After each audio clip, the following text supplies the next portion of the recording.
Kalau palsu, tolak. Kalau dhaif berat, tolak. Kalau dhaif ringan,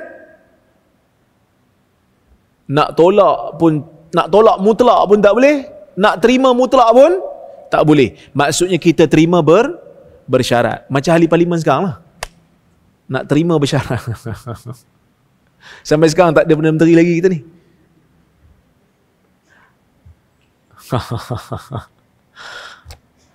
Pasal apa kena terima bersyarat? Sebab hadis dhaif ringan ni dia 50-50. Nak kata tak betul daripada Nabi pun tak ada bukti jelas. Nak kata betul daripada Nabi pun tak ada bukti jelas. Jadi kita syok. Bila syok, nak terima kena ada syarat. Apa syarat dia?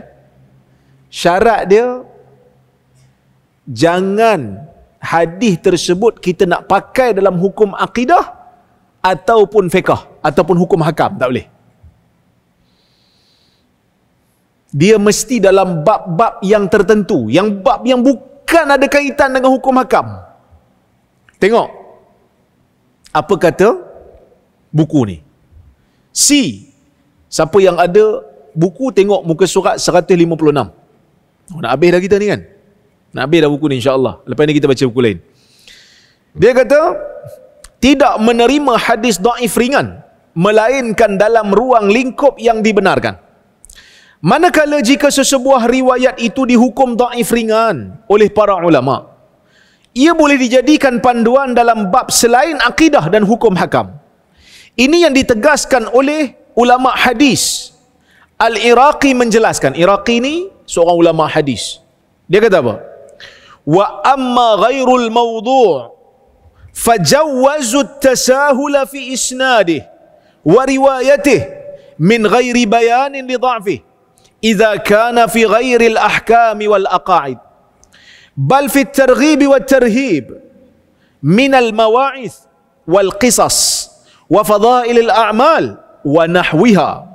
Amma idza kana fil ahkam syar'iyyah min al-halal wal haram wa ghairihima aw fil aqaid ka sifatillah ta'ala wa ma yajuzu wa ma yajuzu wa yastahilu alayhi wa nahwu dhalik, dia kata fala yajuz.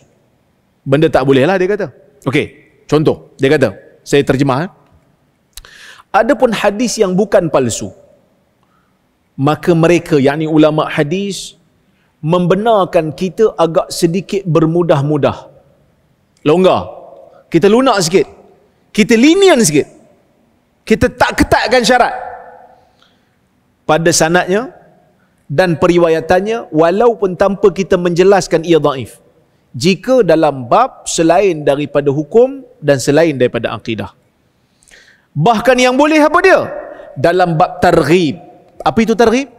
Targhib ni kalau hadis dhaif tu, dhaif ringan tu datang cerita pasal pahala benda yang telah sahih dalam agama. Amalan tu dah datang dalam riwayat yang sahih. Solat duha. Tiba-tiba ada satu riwayat dhaif kata siapa solat duha sekian-sekian dapat pahala sekian-sekian. Solat duha sahih tak? Sahih. Cuma pahala tu je datang dalam riwayat yang dhaif. Boleh pakai tak? Boleh terima, galakkan saja. Sebab kalau riwayat dhaif ringan tu tak betul, solat duha tu tetap betul. Dia hanya galakkan beramal sahaja. Tapi dengan syarat lah riwayat tu dhaif ringan. Palsu tak boleh. Okey. Wat tarhib, ataupun ancaman melakukan dosa yang telah sahih dalam agama. Datang riwayat sahih bagi tahu benda tu haram. Tiba-tiba ada hadis dhaif bagi tahu siapa buat benda ni azab dia sekian-sekian. Dan hadis tu dhaif ringan. Boleh. Sebab dia hanya cerita tentang ancaman benda yang telah sahih. Dalam agama pengharamannya dah sahih dah. Okey. Minal mawa'is wal qisas, sama ada daripada nasihat-nasihat umum ataupun kisah-kisah. Wa fadailil a'mal, dan juga kelebihan-kelebihan amal dan sebagainya. Okey. Tetapi kalau dia berkaitan dengan hukum syar'i daripada halal dan haram dan selainnya, dan juga yang berkaitan dengan akidah, seperti sifat Allah, apa yang harus dan apa yang mustahil bagi Allah dan seumpamanya, maka ulama tidak membenarkan kelonggaran padanya. Bab hukum hakam kena ketat, kena ambil yang sahih, yang hasan. Yang dhaif ringan tak boleh. Okey. Nukilan ini jelas menunjukkan bahawa ulama hadis memberikan kelonggaran untuk menerima hadis yang tidak palsu. Namun adakah hadis dhaif berat diterima? Sebab ni cerita pasal palsu je. Selain daripada palsu boleh?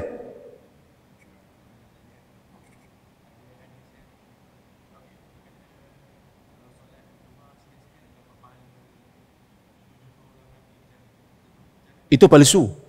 Itu palsu. Tak boleh pakai lah. Yang ni kita cerita ni dhaif ringan. Siapa yang salat duha sekian-sekian rakaat dapat pahala 70 orang Nabi. Yang tu palsu. Palsu tak boleh pakai. Okay? Yang ni kita cerita ni dhaif ringan. Okay. Adakah hadis bila dia kata palsu, selain palsu boleh dipakai, maksud selain palsu boleh kita longgar, selain palsu ni termasuk dhaif ringan atau dhaif berat? Maksudnya dhaif berat pun boleh ke? Sebenarnya tak boleh juga. Buktinya apa? Jawapannya tidak, saya kata.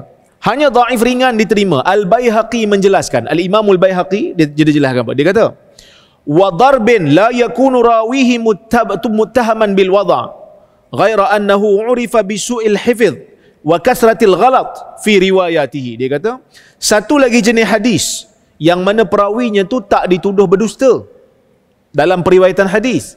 Cuma perawinya tu dikenali sebagai perawi yang buruk ingatannya, cepat lupa. Wa kasratil ghalat, selalu banyak buat silap dalam riwayatnya. Au yakunu majhulan, ataupun dia tak dikenali. Lam yathbut min adalatihi wa syara'iti qabuli khabarihi. Dia tak dikenali, yang mana kita tak tahu dia ni adil ke tidak, cukup syarat periwayatan ke tidak, ma yujibul qabul, tak tahu cukup syarat ke tidak riwayat nak sampai kita nak terima riwayat dia. Fa hadha darb min al ahadith la yakunu musta'malan fil ahkam. Jenis hadis yang macam ni tak boleh dipakai dalam hukum. Dia kata ni dhaif ringan lah ni, tak boleh pakai dalam hukum. Kama la takunu syahadatu man hadhihi sifatuhu maqbulah indal hukam. Sama seperti orang seperti ini nak jadi saksi dalam mahkamah tak boleh, dah pelupa. Pelupa kan tak boleh jadi saksi. Walaupun dia baik. Hakim tanya tu tak ingat, tanya ni tak ingat, banyak makan semut, lupa. Kan? Jadi saya pun tak tahulah banyak makan semut ni betul ke tak jadi pelupa. Tapi orang Melayu cakap macam tu lah kan. So dia lupa. Dia tak boleh jadi saksi dalam mahkamah. Jadi tak boleh terimalah penyaksian dia tu. Ya? Waqad yusta'malu fi da'awat. Tapi riwayatnya mungkin boleh dipakai dalam doa-doa. Wa tarhib. Macam saya sebut tadi lah, tarhib. Targhib, galakkan beramal, ataupun tarhib. Wasiyar, dan juga sirah. Wal maghazi, dan riwayat-riwayat peperangan. Fima la yata'allaqu bihi hukum, pada perkara yang tak ada kaitan dengan hukum. Maksudnya apa bab yang boleh pakai ni?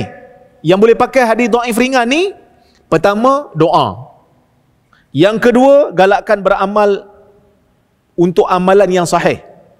Yang ketiga, ancaman untuk mengamalkan dosa yang telah datang dalam hadis yang sahih.